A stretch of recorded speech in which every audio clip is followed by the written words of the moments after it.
میں مرنے سے پہلے اسے ایک پیغام لکھوں گا کہ زندگی بہت خوبصورت تھی۔ خدا کی قسم میں اسے تمہارے ساتھ جینا چاہتا تھا، لیکن محبت کا سفر اب ختم ہوا۔ تمہارے لہجے سے اب شرک کی مہک آتی ہے۔ شاید یہ میری طرف سے تم سے آخری بات ہو۔ اس کے بعد لفظ تو ہوں گے مگر میں نہیں۔ آج دل بہت بوجھل ہے، اس لیے وہ سب کچھ لکھنا دینا چاہتا ہوں جو برسوں سے سینے میں دبا ہوا تھا۔ میں تمہیں کبھی اپنی کمزوری نہیں بتایا، مگر سچ یہ ہے کہ تم ہی میرے سب سے بڑی طاقت تھی۔ تمہارے ایک بات، ایک پیغام، ایک مسکراہٹ میرے بجھتے ہوئے دل میں پھر سے زندگی بھر دیتی تھی۔ اور آج وہی دل تم سے جدا ہونے کے خیال سے اس طرح ٹوٹ رہا ہے جیسے کسی نے میری روح سے سانسیں الگ کر دی ہوں۔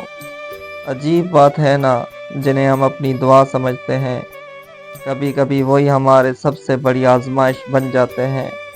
میں نے تمہیں صرف چاہا نہیں تھا، میں نے تمہیں اپنی ہر دعا، ہر خواب، ہر دھڑکن میں بسایا تھا۔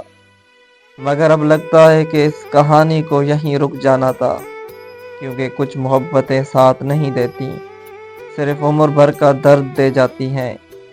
شاید اس کے بعد میں تم سے کبھی بات نہ کر سکوں، مگر سچ یہ ہے کہ خاموشی کی بات بھی میرے الفاظ تمہارا نام لیتے رہیں گے۔